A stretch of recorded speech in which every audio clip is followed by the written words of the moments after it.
one is really just all about getting a hard copy CD. So if you follow the steps that we went through before, you've got probably a 30 to 80 minute CD, 30 to 80 minute audio. It doesn't necessarily need to be edited, have tracks on it, so people can navigate through as they listen to it, but that's an option that you can take advantage of. I'm not going to explain how to do that right now, but you can use Audacity, which is a free audio editing software, or you can send it to us at northbankaudio.com. Now, once you have your audio ready, you've got the MP3 or the WAV audio, you can create an audio CD. I don't recommend creating them yourself, burning them onto CDs. It's not very professional. It's very time intensive, and there's just a whole number of reasons not to do it. So what I recommend is to use an online service or a fulfillment house to create your CDs. There's two options. So the first one is very simple, and it's to use a service like Kunaki.com. And basically what that is an online service where you can actually upload your files online. Even if you don't have any graphics, you can create your graphics with their software. They're very simple, but they're actually not that bad.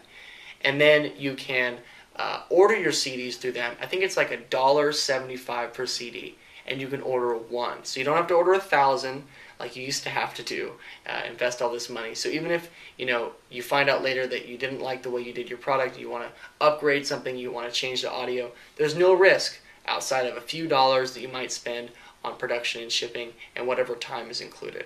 Okay, so Kunaki.com, they walk you through the entire process. So there's no need to go into an in-depth tutorial here, but it's very simple. You just upload your files through their service. The only problem is that they only offer one CD and one DVD sets. So you can't have very complicated products. You can't have large booklets, things like that. You're going to want to go to the second option if you have things like that and do a fulfillment house.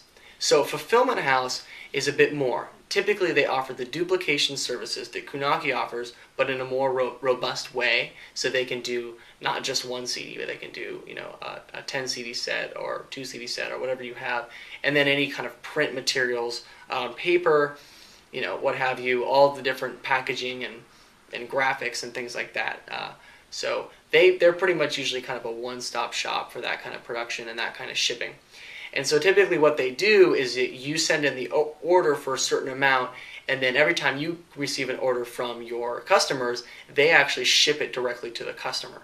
So it's really nice for people trying to get out of sort of the operations side and the minutia of their business, but it is a bit more of an investment. It's not usually huge, and there's two that I recommend. One is Vervante.com. Vervante.com. I share several clients with them. They're very cool. And then there's also McManus.com, and I have a few clients who use them as well. I've heard nothing but good reviews from McManus. So you're definitely going to want to compare, see which one works for you. If you want to get started with Kunaki just to have some hard copies yourself, I do highly recommend that service. I've used it myself. But really, the important thing is that you get some physical CDs created. So even if you're not selling them on your website, you can, if you go to an event, you can give them out to people or sell them if you're doing speaking engagements, and that's just a great way to get your name out there in a bigger way, and it's a higher perceived value than an MP3 because it's something that people can actually hold on to.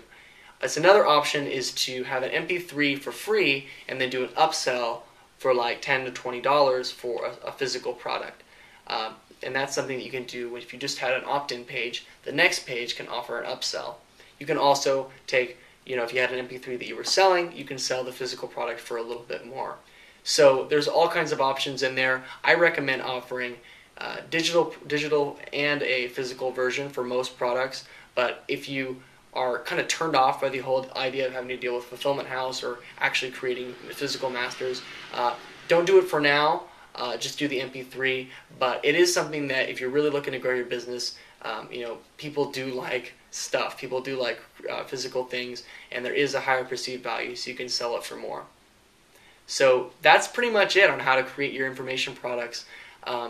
there's a whole other side of promotion, which I'll get into the next step. But at that point, you have your product, you have it on your website, and you're ready to just kind of tweak your sales page or your opt-in page as you go, and your follow-up process to either sell them more products, to convert them to a paying customer if it was a free product, and really that can be the first step to developing an ongoing, lasting relationship with people that can, turn into referrals. It can turn into large amounts of revenue, and developing your client base and your brand.